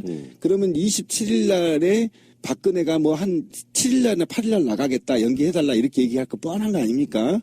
안 된다는 거지. 그렇지. 그러면 안 된다는 겁니까? 27일. 그러면 이제 헌재에 대한 불신이 높아지고 있는 거잖아요. 지금 탕기국 애들은. 이 상태에서 3월 1일 날 제가 아까 염려했던 메시지를 던지면 탄핵 일정이 13일이면 뒤로 빼면 한 9일이나 8일 날 된단 말이에요. 그러면 적어도 수요일이나 화요일 됐던데 이때부터 저는 사실상 국가 계엄령 상태에 돌입 아닌가. 예, 저들이 어디에서 난동을 필지를 모르기 때문에 굉장히 위험한 상태에 돌입할 거다. 8일부터는 저는 이렇게 예상하고 있는 거죠. 예, 그리고 이분들이 근접 경호를 하고 있지만 집부터 어쨌든 모든 것이 다 굉장히 위험한 상태에 있어서 굉장히 위험한데 저는 확실하지만 3월 1일부터는 굉장히 비상한 각오로 지나지 않으면 그러니까, 예, 일단 지금 이정미 재판관이 13일 날 그렇죠. 끝이 나잖아요. 네. 근데 어쨌든 8인 체제에서 끝을 내겠다라는 그렇죠. 건데 27일 날 박근혜가 이제 나타나고 그러면 2주 후인 13일에 퇴임하는 그 날에 결과를 발표할 가능성이 굉장히 높다고 봐요. 그렇죠. 그리고 아마 대선일은 60일 이내라고 했으니까 5월달 달력을 대략 보면 한 5월 10날 정도가 될 가능성이 높다고 보거든요. 그러니까 지난번에는 3월 9일이나 10일 이렇게 얘기를 했었는데 그렇게 되면 5월 첫 주가 되는데 3일 날이 또 쉬는 날이고 해서 아마 대략 지금 얘기한 스케줄로 될 가능성이 높아요. 그러니까 3월 13일 날 결정이 되고 그리고 대선일은 5월 10날 수요일로 될 가능성이 높은데 지금 얘기하신 것처럼 박근혜가 이제 27일 날 나와서 이제 뭐 무슨 변론인지 뭔지를 할 테고 그리고 3월 1일 날이 총 동원령이 내려져 있는 상태인 거죠. 그런데 지금 헌재 재판관들에 대해서뿐만이 아니라 지금 야당 어떤 주요 그 유력한 인물들. 후보에 대해서도 굉장한 지금 경호의 위험을 지금 느끼고 있어요. 그래서 경호를 이제 뭐 신청했다는 얘기도 있고 한데 어쨌든 이런 식의 어떤 테러가 일어날 가능성은 상당히 높아져 있는 상태인 거죠. 그러니까 저들이 지금 뭐를 모집합니다. 사직생의 각오로 뭘 할 자기 몸을 던져서 무술 할 사람들을 모집합니다라고 얘기를 하고 있는데 사실 이게 우리가 듣기에는 굉장히 웃겨도 저 사람들이 듣기에는 웃기지 않는 얘기일 수 있는 것이고요. 이들이 이제 그런다고 해요. 종편도 안 되고 조선일보도 안 되고 다 안 되고 이제는 우리는 일베에 올인한다. 일베 진실은 일베에 있다. 인제사 알았네. 진실의 사이트. 그러면서 이제 일베를 열심히 탐독한다고 하거든요. 근데 일베에서 올라오는 글들이 대략 어떤 수준인지 우리가 알고 있잖아요. 그들은 우리가 보통 생각하는 이제 상식의 시민들과는 전혀 다른 방식으로 사고를 하고 있고 어떤 부류의 그러니까 배제하는 사람들을 두고서 그들에 대해서는 정말 인간 이하의 어떤 취급을 하면서 거의 뭐 죽여도 좋다는 식으로 이야기를 하고 있고 광주에 대해서 이 사람들이 얘기해왔던 일베인 논조가 무엇인지를 알고 있지 않습니까? 이제 그렇기 때문에 이런 식으로 군 또는 지금도 군인이 아니지만 군복을 입고 다니시는 분들이 많이 계시죠. 이런 사람들이 누구누구를 공격해야 한다라는 것이 이제 일베의 논리 그대로를 답습하게 된다면 어떤 행동을 하게 될지 어느 정도 짐작이 되는 거죠. 그러니까 이거는 지금 일베 수준이 아니고요. 대통령 대리인이 선동하고 있고 구 자유한국당이 지금 여기에 현장에서까지 선동을 하고 있고 그리고 관변단체 중심으로 또는 박사모라는 이름으로 더 씌워지어 있는 각종 새마을 운동에 최근에 지금 탄기국 집회에 새마을 지도자들이 나오기 시작했어요. 모자 쓰고. 이런 것들이 관변 조직들 또는 그 유사 단체들이 내란을 선동할 가능성이 굉장히 높다라는 겁니다. 사관학교 그러니까 이건 일베 수준이 아니에요. 그러니까 지금. 그런 사람들도 있어요. 저도 이제 지나가면서 이렇게 보니까요. 삼사관학교 출신 이래가지고 자기들끼리 또 깃발을 세워가지고 그러니까 지금은 군이 아니지만 하여튼 군 출신이거나 하여튼 그 외곽단체라고 볼 수 있는 사람들이 자기들끼리 조직적으로 그 집회에 나오고 있더라고요. 자, 너무 이제 거기에 우리가 심적으로 흔들릴 필요는 없다고 생각해요. 시대가 제 생각은 그렇습니다. 보수라고 가면을 썼던 자들의 현 주소를 적나라하게 보여주고 있어서 그들이 저렇게 물러갈수록 일반 시민들 눈에 쓰여졌던 콩코풀은 다 벗겨지는 거라고 보는 거고요. 그래서 어떤 시도를 해본다고 한들 그게 어떤 힘을 가진 자가 그 힘으로 뭔가를 조작해 보려는 노력보다는 제가 항상 드리는 말씀이지만 뭐든지 해보려고 하는 그 추잡스러움의 끝 단말마적인 난동이랄까요? 마지막 몸부림 같은 거죠. 그러니까 그런 관점으로 바라보실 필요가 있고 너무 두려워하는 것 자체가 사실은 우리가 이미 다 이겨놓은 역사가 하늘이 준 일종의 명분이 있는 쪽 입장에서 저 짓거리 하고 있으면은 앞으로 말이에요. 지금 현재 젊은 세대나 이런 사람들이 저 상황을 다 목도하고 있는 거잖아요. 새누리당 자유한국당 류는 사실상 괴멸로 가고 있는 것이고요. 동의합니다. 박근혜가 정말로 보수의 세력을 사랑했다라고 하면 진심으로 사과를 드리고 대통령직 물러나겠습니다 했으면 오히려 굉장히 깨끗하게 그들이 추스릴 수 있는 시간이 있었을지도 몰라요. 추해도 이렇게 추한 정권은 우리가 일찍이 보아오지 않았지 않습니까? 그러니까 제가 너무 억울하고 슬프고 힘들고 이렇게 긴장하는 이유는 뭐냐면 저는 어렸을 때 강조항쟁을 경험했잖아요. 근데 저는 우리 민주시민 80% 이상의 민주시민은 흔들림 없을 거라고 봅니다. 거기에 폭력에 선동되거나 그러진 않을 거라고 보는데 소수라 하더라도 이 사악한 박근혜 한 사람 때문에 누군가는 피를 흘려야 되고 그 고통을 또 우리가 안아야 된다는 게 전 마음이 너무 아픈 거예요. 그것이 탄기국이든 박사모든 더 이상 이제 우리가 피를 흘리지 않아도 될 문제였고 그다음에 그들이 저지른 범죄가 낱낱이 드러났잖아요. 그리고 그들이 정치를 잘 하다가 경제를 잘 살리다가 남북관계를 평화롭게 하다가 어쩌다가 돈을 먹어서 뭐 이런 게 좀 있어야 되는데 처음부터 제대로 한 게 하나도 없으면서 선의에 의한 거라고는 볼 수가 없어. 그러면서 자기들이 잘못한 거에 대해서 아까 곰 PD가 얘기한 대로 사과하고 그리고 적당하게 하면 정관 애우도 해주고 그랬을 거 아닙니까?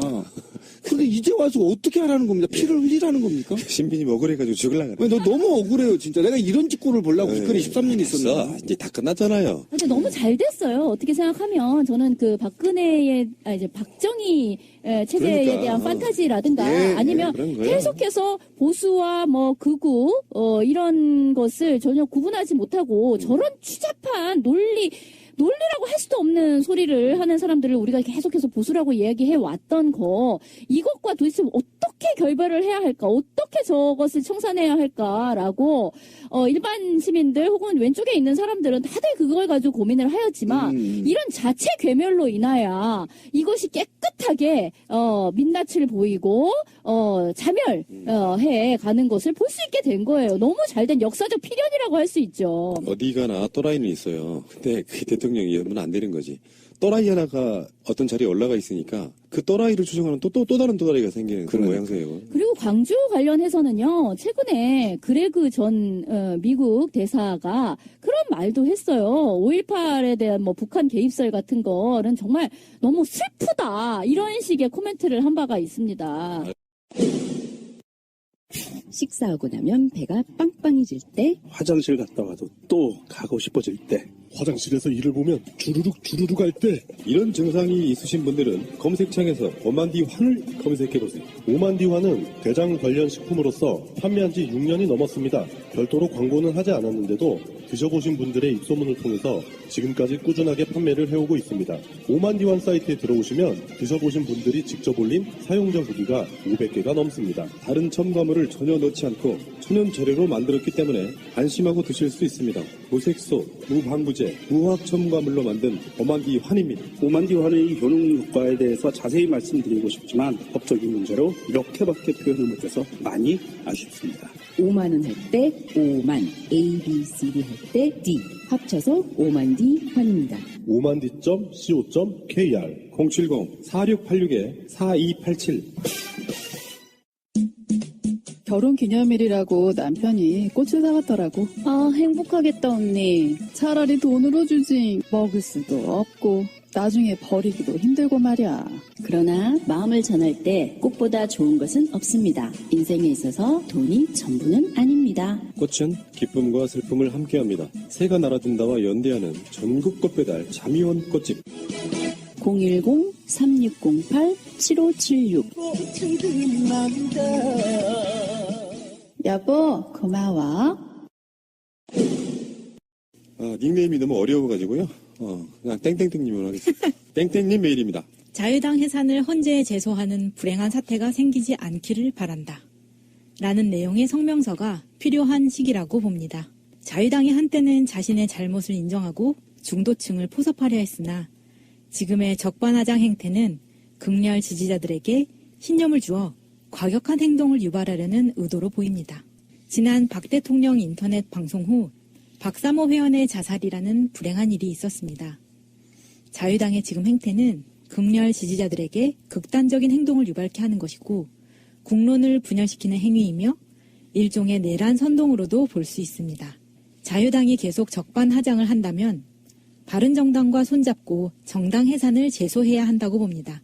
바른정당 입장에서도 아마 환영할 것입니다. 이건 이제 어떻게 되냐면은 정당에서는요 법무부 장관이 일종의 검사가 돼서 헌재에서 전에 황교안의 역할이었죠. 예.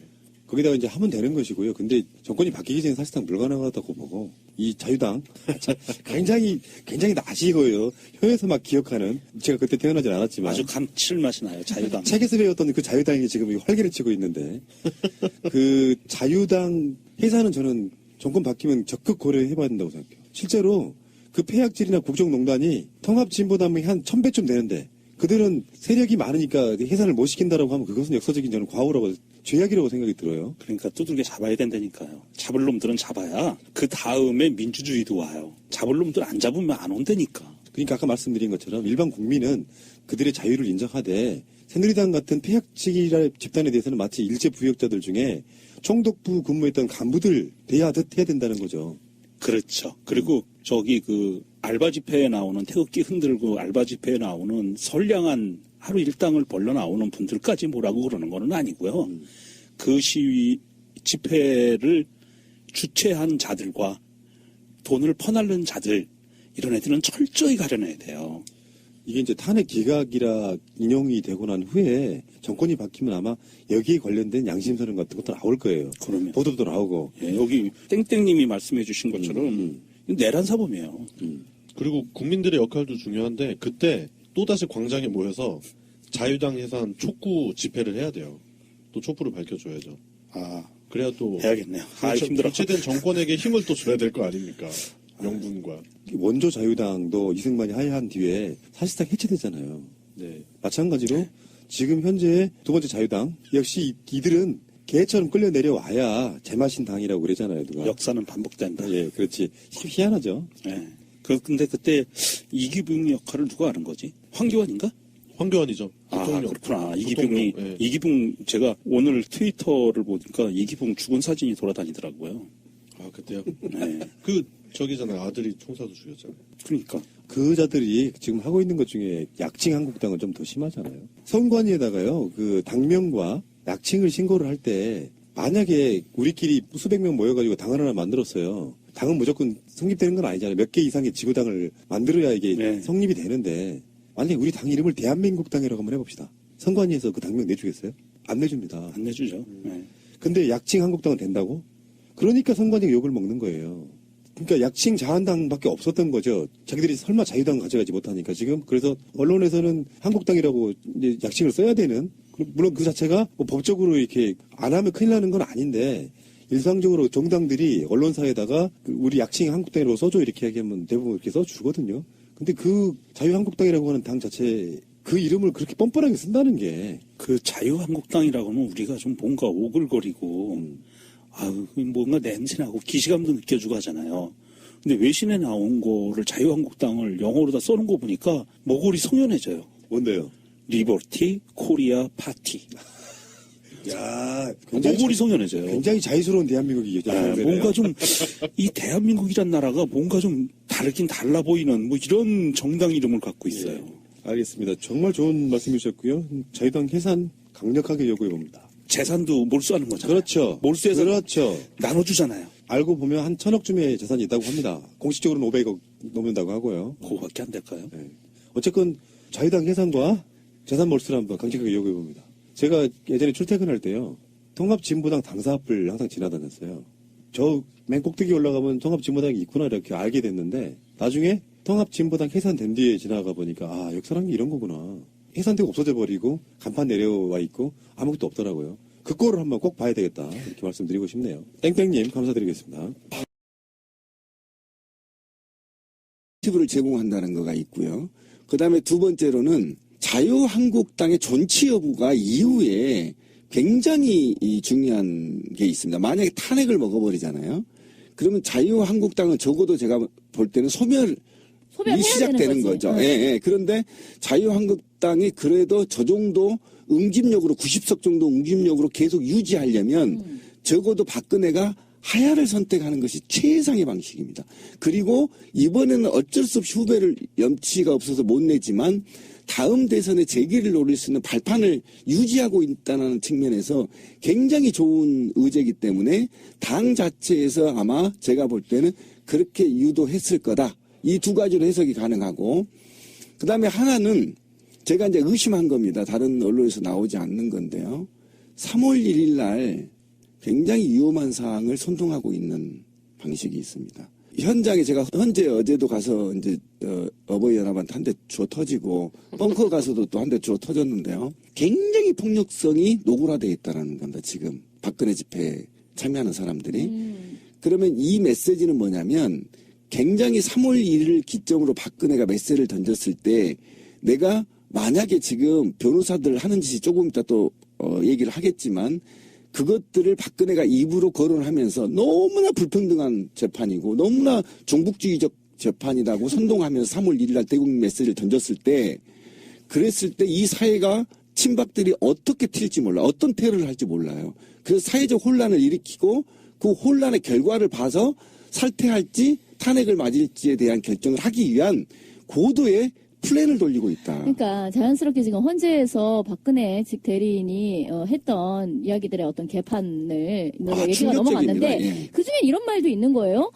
탄핵이 인용되면 내란 수준의 것이 뭐 일어날 것이다. 저는 그 정도로 이런 이해를 얘기를. 하는데요. 아니 그렇게 얘기를 한다는 거는 네. 뭐냐면은 그렇게 일어나 줬으면 좋겠다는 이야기잖아.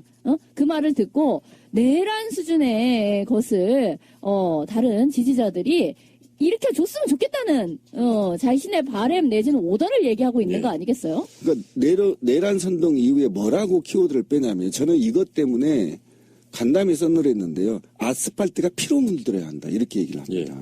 그것도 변호인이다니. 이거는 있을 수 없는 일이거든요. 그런데 이제 헌재로 한번 다시 이제 가보면은 대리인단에서 발목 잡고 있는, 트집 잡고 있는 부분이 뭐냐면은 일단 8인체제 선고는 잘못된 위헌이다 이렇게 진짜 억지로 부리고 있고요. 그렇죠. 두 번째는 주심 재판관 강일원 재판관이 너무 편파적이라는 거예요. 그러니까 국회 쪽 이야기만 들어주고 자기들 이야기는 수용을 안 해주는 것 같다. 그러니까 실제로요 강일원 재판관이 물어요 대리인단들한테 답을 못해. 말도 안 되는. 그래서 강일원 재판관 이야기하면 답도 못하고 어버버 하면서 나중에 나와서 언론 플레이를 이렇게 합니다. 강일원 재판관은 그래서 바꿔달라고 기피 신청한 거 아니에요? 딱 15분 만에 이정미 소장 대행이 안 돼? 받아들일 수 없어 이렇게 된 거고요. 근데 이제 최근에 스타가 한 분 탄생했죠. 서석구 말고 서석구는 약간 좀 모자란 그런 느낌이고 김평우는 이제 새로운 스타인데 아니 무대뽀로 저번에 할 소리 못할 소리 막 안 가리더라. 저번에 우리 송 작가님께서 굉장히 리얼한 연기를 해주셨던 당뇨가 와서 그보다 더 심했던 모양이에요. 나는 그거 다른 걸 떠나서 원래 당뇨 오면 힘없어서 소리 잘 못 지르는데. 그런 경우도 있고요. 진짜 정신 나가가지고 이상한 소리 막 하고 진상 피우는 사람도 꽤 많아요. 이게 김평우 이 사람이 심지어 변호사 협회장 출신이에요. 네, 맞아요. 근데 대한변협에서 헌재에서 난동 피우는 변호사들 지금 징계하겠다고 지금 나오고 있는 정도니까 가장 상식 이하의 발언 중에 하나는 이런 거예요. 헌재가 약한 여자 편을 안 들고 국회 편 들고 있다고. 이 얘기는 진짜 빡쳐서 이야기 좀 해봐요. 너무 빡치잖아. 그러니까 이 여성이라는 것이 그러니까 박근혜와 결부되었을 때 이제 이걸 어떻게 사실 이렇게 여성주의 입장에서는 이걸 어떻게 분리해내느냐. 사람들의 머릿속에 있는 여성이기 때문에 어떤 비난하는 그것을 어떻게 이 가리를 해내느냐가 굉장히 중요한 문제예요. 그거 가지고도 정말 일반 사람들하고도 싸우고 지금 이러게 될 정도로 어마어마한 일을 하고 있는데 이것에 마무리를 짓지 못하고 있는 상태에서 이게 그만 끝나버린다라고 한다면 이게 결과적으로는 다시 이제 검찰청으로 넘어가서 결과 끝이 어떻게 될지 알 수가 없는 거잖아요. 우리가 맨날 축구 문전 처리가 미숙하고 이런 얘기 하잖아요. 결말이 어떻게 지어질지 다 된 밥에 지금 그 결말 부분에 대해서 우리가 다 확신할 수가 없는 상태이고요. 그리고 원래 이거는요. 이 특검을 할 적에도 기한 연장은 당연히 되는 걸로 했었던 거예요. 그 날짜가, 당연히 지금, 60일까지 하고 그다음에 30일을 연장한다 이렇게 된 거였었잖아요. 맞아요. 당연한 걸로, 하고, 그렇게, 전체적으로 합의가 된 거였지, 이게 나중에 가서 그 30일 대목이 그렇게 발목을 잡게 될 거라고는 생각하지 않았던 거예요. 그러니까 새누리당도 그런 조건으로 시작한 거예요. 그렇죠. 그러니까 한간에 나오는 게 지금 우상호 원내대표가 얘기한 것이 뭐냐면 결정권이 사실 황교안한테 없다. 황교안은 그냥 사인만 하면 되는 거야. 것이지. 니는. 그래서 직권남용 얘기가 나오는 것이고 그리고 이제 한간에 자꾸 야당 중심으로 그런 얘기가 나와요. 그 법사위원장이 권선동이고 간사가 김진태이기 때문에 직권상정을 할 수 없다. 이런 개 같은 얘기가 도는데요. 그러니까 특검을 연장하게 하는 방법이 좀 여러 가지가 있어요. 그러니까 지금 의장이 김진태나 법사위원장의 의견과 상관없이 직권상정이 가능합니다. 예, 분명히 이거는 논란의 여지가 없어요. 안 한다고 한다면 그거는 국회의장이 너무나 아니라는 생각으로 지금 갖고 있다라는 증명이고요. 그다음에 두 번째로는 있다고 한다면 황교안이 관련해서 탄핵안을 발의하고 그 탄핵안 사유가 특검법 연장과 관련해서 직권남용이 되는 것이 권한남용이나 직권남용이 되는 것인데 이걸 빌미로 이제 상정해놓고 협상하는 과정인데 지금 보통 관례적으로 한다면 특검 만료일 일주일 전이나 4, 5일 전에 연장을 승인해야 되는데 하지 않고 있고 황교안은 지금 당일날 해도 무관하다 이런 개 같은 소리를 하고 있거든요. 그러니까 이런 측면에서 봤을 때는 저는 직권상정이 답이다. 그리고 직권상정은 원래 있잖아요. 국회의장이 선택권이 있는 게 아니에요. 제가 볼 때는 국민의 생명과 재산을 보호할 때, 그다음에 국가가 위기에 처해 있을 때, 또는 지금처럼 행정부가 대규모 폐륜적인 부패 사건에 연루돼 있을 때 이것을 견제하고자 하는 본연의 임무를 갖고 있는 입법부가 내릴 수 있는 마지막 카드거든요. 그렇다고 그리고 더 중요한 것은 국민의 민의가 80%가 직권상정하라는 겁니다. 그런데도 불구하고 정세균 의장이 이따구로 한다면 그러면 작년에 필리버스터를 통해서 다수당을 만들어줬고 그 다수당을 통해서 국회의장이 됐단 말이에요. 그러면 국회의장은 민의를 따르면 되는 겁니다. 그게 반하는 행동을 할 이유가 없어요. 그래서 저는 지금이라도 직권상정을 해야 된다.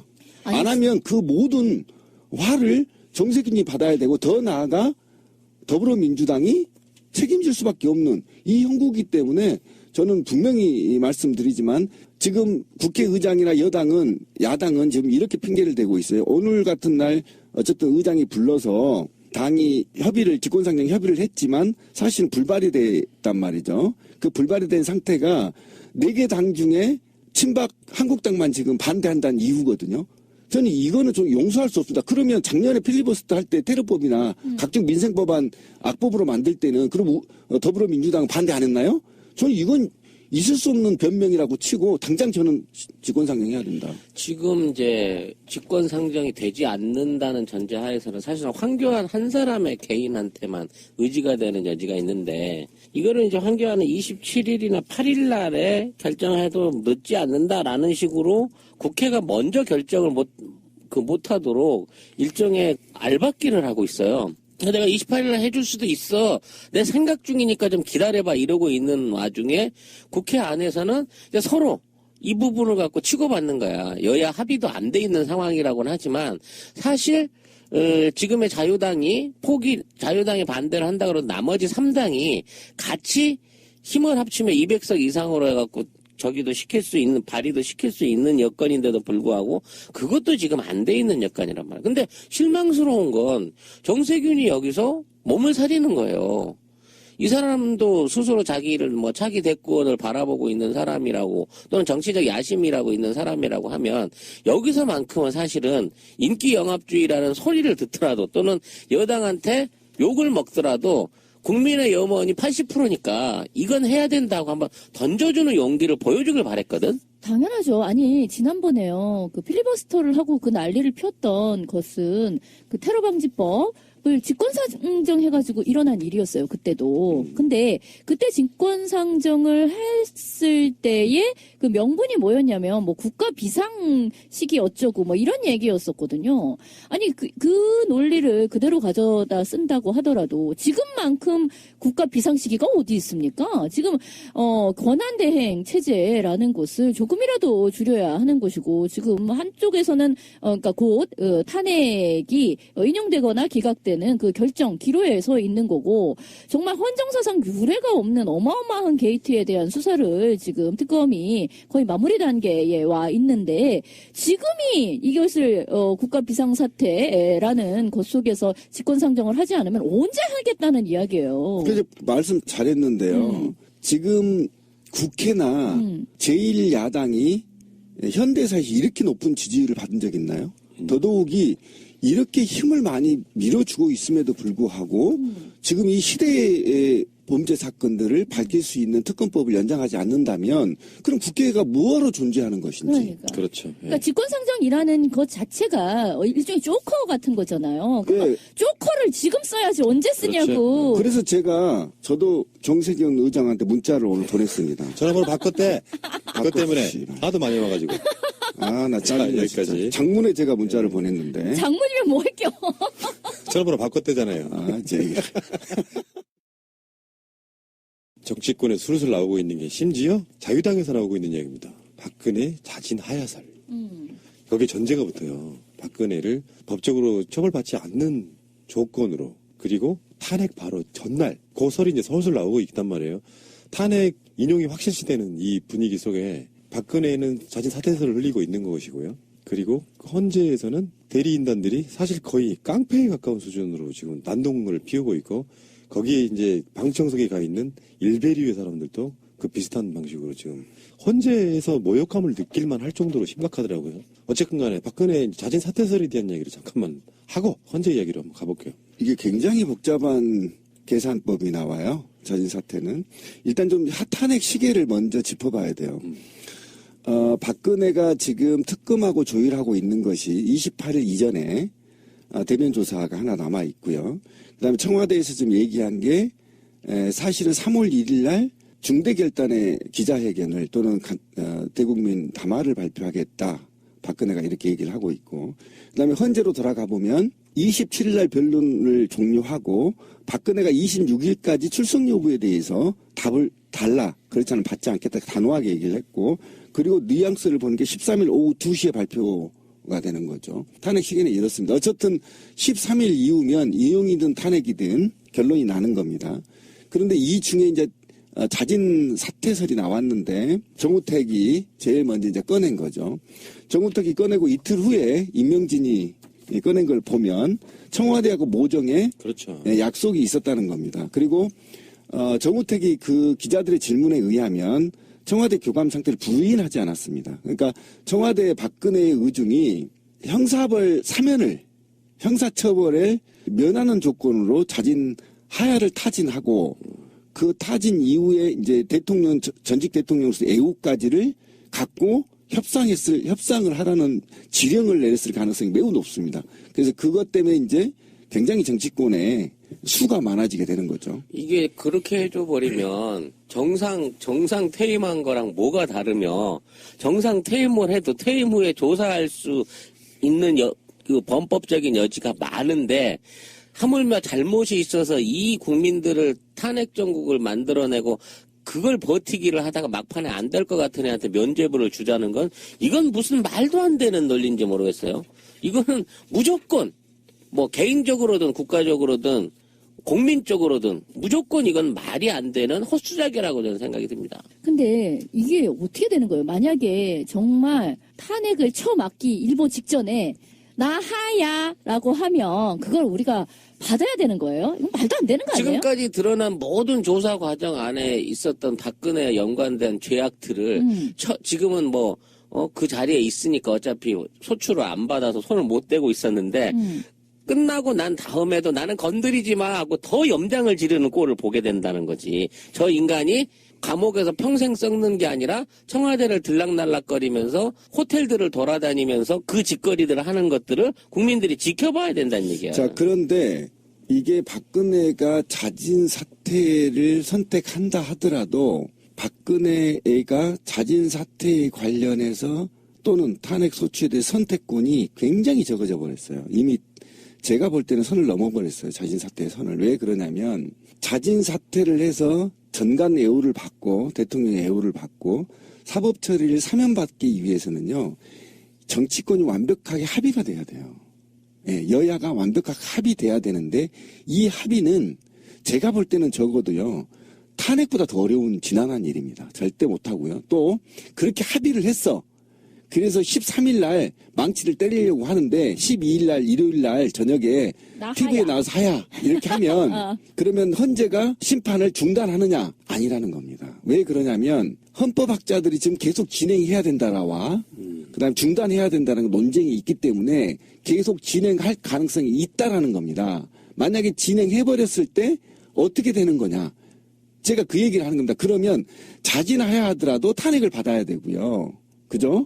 그 다음에 안 하더라도 탄핵을 받게 돼 있는 이중 돼버렸단 말이에요. 지금 그래서 박근혜는 오로지 선택할 수 있는 건 파국밖에 없다는 거예요. 그러니까 지금 박근혜가 그렇게 하려고 하는 의도는 그냥 여론전이거든요. 대통령이 사퇴한다고 하니까 굳이 탄핵 결론을 내야 돼 이렇게 묻는 것도 있을 수 있고요. 여러 가지로 박근혜는 지금 늦었습니다. 그러니까 늦었죠. 자기가 자진 하야를 해야 될 시점 타이밍을 진짜로 골든타임을 놓친 거예요. 그러니까 한 11월 초만 해도 그게 가능했던 이야기인 거예요. 그리고 그러니까 뭐 첫 번째 사과 혹은 두 번째 사과 그 정도쯤 때에만 했어도 뭐 더불어민주당 쪽에서는 뭐 명예로운 퇴진 이야기까지를 해주고 있는 상황이었었잖아요. 이제 그것 때문에 지금까지도 욕을 먹는 경우도 있지만 어쨌든 그때만 해도 어떻게 여기에 자기가 하야라는 걸로 꿍짝을 맞췄으면 그냥 국민들의 어떤 분노 게이지도 어느 정도 이렇게 낮춰가면서 단계적으로 좀 평화롭게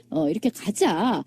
이랬으면 자기도 이렇게 추잡한 온갖 짓거리까지를 다 밑바닥을 보이지 않고 국민들도 그냥 뭐 굳이 그렇게 후벼파겠냐라고 하고 넘어갈 수도 있었어. 근데 그 사이에 지금 사람들의 화가 얼마나 돋겨 있으며 나온 이야기가 이거는 그냥 넘어갈 수 없는 너무 우리가 민낯을 너무 많은 것을 알아버렸어 우리가 그 사이에는. 그러니까. 이거 어쩔 거야 이거를. 저는 20%도 안 밝혀졌다고 생각하는 거예요. 그런데 왜 이 시점에 굉장히 김정남이 피살 사건이 뉴스를 도배하는 상황에서 왜 자진하야가 사태가 나왔느냐면 굉장히 재밌는 뉴스가 있어요.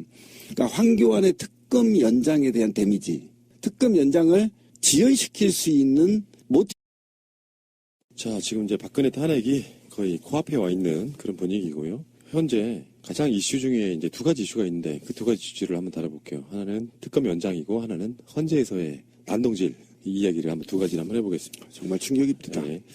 자, 특검 연장 문제를 한번 이야기 해볼게요. 지금 우병우도 구속영장이 기각됐고 그런 이유에서라도 특검은 연장돼야 된다. 근데 현실은 녹록지 않습니다. 법사위 위원장인 권성동도 직권상정은 반대하고 있고요. 새누리당의 간사가 바로 또 김진태라는 그런 낙제가 좀 있고 국회의장도 이제 직권상정을 그렇게 함부로 할 수는 없다. 뭐 이런 입장을 취하고 있는 것 같고요. 어쨌건 간에 우리들 입장에서는 특검을 연장해달라라고 말할 수밖에 없어요. 그래서 지금 나오고 있는 이야기 중에 황교안이 특검 연장을 결정 안 하게 되면 탄핵을 해버려라. 그러니까 방법이 두 가지가 있습니다. 국회에서 직권상정 해가지고 황교안이 그걸 거부를 하면 다시 3분의 2로 제2의결하는 방법이 하나 있고요. 하나는 아예 황교안을 탄핵해버리는 방법도 있고 여러 가지 이야기들이 나오는데 현실적으로 이제 정치권 내에서는 부담스럽다. 황교안까지 탄핵하기엔 좀 부담스럽다 이렇게 이야기하는 측면도 있고요. 지금 환경이 녹록지 않습니다. 그런데 전 특검이 왜 기간을 연장해야 되냐고 한다면 뭐 다 아시겠지만 좀 짚어볼 필요가 있어요. 정유라도 아직 지금 수사가 진행이 안 돼 있고요. 그다음에 재벌 총수들도 지금 수사가 안 돼 있는 상태입니다. 그다음에 박근혜 서면 조사가 지금 해야 될 것이고, 그다음에 청와대 압수수색도 불발로 이루어졌고요. 그다음에 지금 현재 구속이나 불구속 상태로 돼 있는 사건만 총 7명이고요. 실제 구속된 사람이 13명 정도 됩니다. 근데 이 사람들의 공소 유지가 필요해요.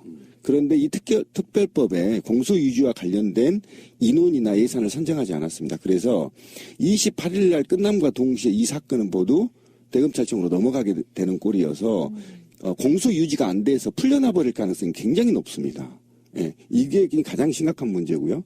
그다음 우병우가 사실은 최순실과 관련해서 박근혜하고 삼각관계에 있어서 명령을 받고 시달하고 그다음에 민정수석실에서 취합한 정보들을 최순실한테 넘기는 과정이 굉장히 심각한 국정농단 사건인데 이 사건에 대해서 수사가 지금 미진하고 있다는 것이죠. 이런 전반적인 문제를 봤을 때 특검을 사실상 기간을 연장하거나 또는 새로운 특검법을 개정해서 오히려 더 90일 정도로 더 확보해줘서 이 엄청난 마피아들의 국정농단 사건들을 일소하고 관련자들을 처벌하는 데 있어서 굉장히 시간이 필요하기 때문에 지금 국민적 염원이 거의 80% 수준이 이 지금 특검법을 연장해야 된다라고 주장했던 내용입니다. 그렇기 때문에 연장을 하라는 것이고 사실은 이 정도 대규모 현대사에서 이 정도 대규모 국정농단 사건이 있었느냐 또는 이 정도 부패 사건이 있었느냐 현직의 대통령이 전무후무한 사건 아닙니까? 그렇죠. 따라서 일벌백계 하려면 수사를 완벽하게 해야 된다. 그게 국민이 80% 원하는 민입니다, 민이. 그래서 해달라는 것이 이것이 정치적 논리나 특정 정당이 반대한다고 이것을 못하거나 이래서는 이 법치국가에 저놈이 서지 않는다. 저는 이렇게 봅니다. 그래서 반드시 특검은 연장해야 된다. 아니 그런데 이건 너무 당연한 거고요. 지금까지 특검이 해온 일을 한번 보세요. 우리가 특검 주장을 과거에 뭐 다른 사건들에서 이렇게 뭐 한 적도 꽤 있었고, 근데 특검이 뭔가를 했지만 결과는 별로 심통치 않았던 적도 굉장히 많았잖아요. 그래서 에휴, 또 맨날 또 특검 글쎄 뭐 주장은 한다만 뭐 특검으로 가가지고 뭔가를 더 할 것 같지는 않은데 뭐 이렇게 굉장히 냉소적으로 생각한 사람들도 있었고, 또 심지어 이번에 특검 박영수 특검에 대해서 이 사람 뭐 박지원이 추천한 사람이야 뭐 이러면서 또 더 시큰둥해한 사람도 있었어요. 근데 그러한 반신반의를 뚫고 이 지금의 특검 팀이 보여준 거는요, 나는 사상 유례가 없는 일이라고 생각해요. 그러니까 우리의 무엇을 기대했든지 간에 그것을 다 뛰어넘는, 이렇게까지 정말 일을 잘할 수도 있는 게 특검이었는데 그동안은 왜 못했나 라는 생각이